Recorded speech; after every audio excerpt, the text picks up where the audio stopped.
Hey YouTube subscribers, I'm making kind of a unplanned video here. It's another homebrew beer review. So last month in about mid-November, I guess, I brewed some Belgian dark beers. I had mostly been making my European, well, my British ambers and what was the other one I made? A German Hefeweizen, and I made Dunkelweizen. Well, I did those already, but I had not brewed any Belgian beers at all in probably a year or so, something like that. And I love Belgian beers. Well, I used to love Goldens. I don't really drink those too much anymore. I actually prefer the dark ones because I like the dark fruity flavors from the malt and the ester compounds from the yeast. I just like them better.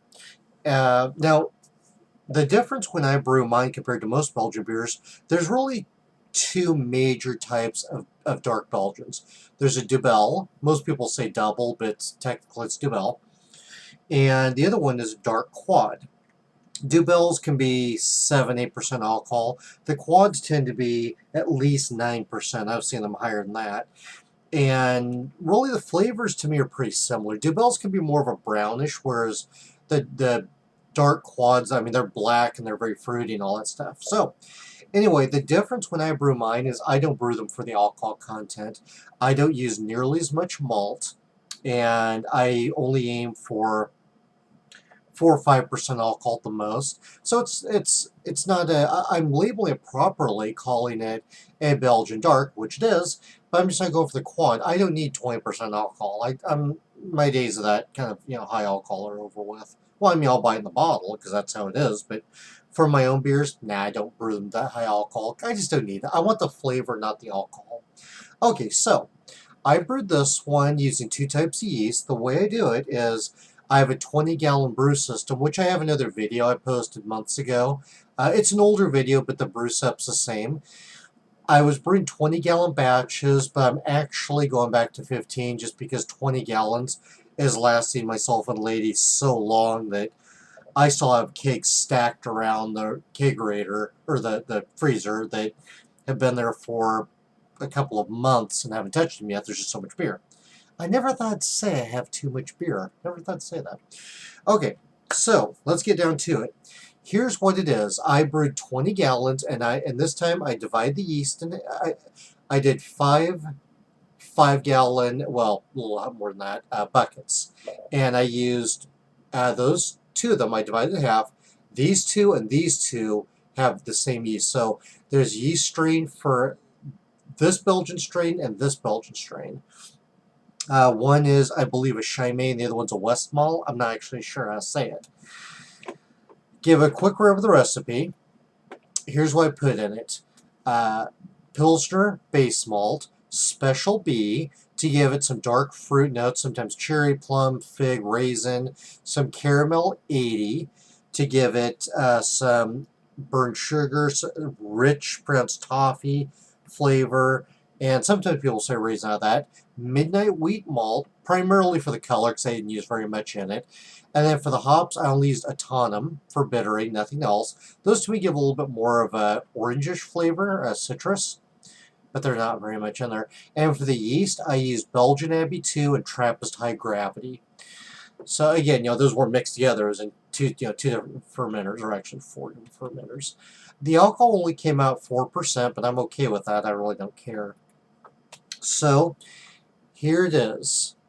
This is the Belgian Dark. Now this is only one of them. I kegged both of them yesterday, so it's very green, but here's what it looks like. Very pleased with it. I let it ferment for about almost 3 weeks. I could have gone 2, but I wanted to let it age a little bit. And as it ages even more, the flavors should be even better as it conditions, the yeast falls out of suspension, all that. This was an all-grain recipe, 20 gallons, and I'm going to go back to 15 pretty soon. It's just 20 is more than I thought it ever would be. All right, I'm going to take a sip now.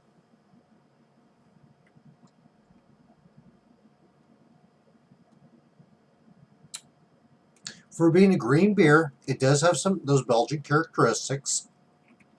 I get a little bit of cocoa, and I want to say chocolate. I'm not sure if they're even the same or not.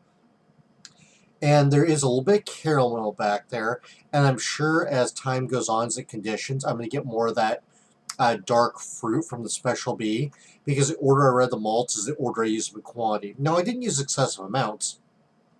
I used 4 pounds of Special B malt, and then about 2 pounds of caramel, and then 1 pound of wheat malt. And this is for 20 gallons, like I said, so not a lot.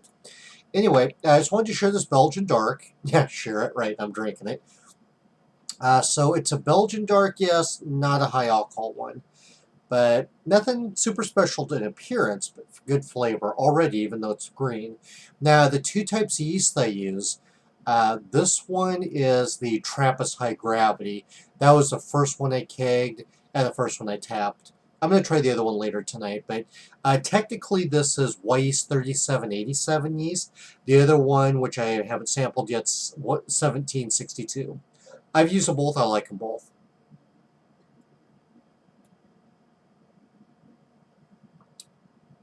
So it already, the flavors are starting to peak just, or come out just a little bit for being so green. But it's a nice Belgian. First one I've brewed in about a year, and I really like dark Belgian beers. Love them. They're just expensive to buy. That's why I'm brewing my own. All right, well, that's all. Just wanted to share this quick homebrew. Haven't made a homebrew video in quite a while.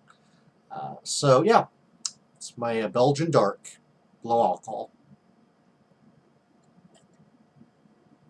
Cheers.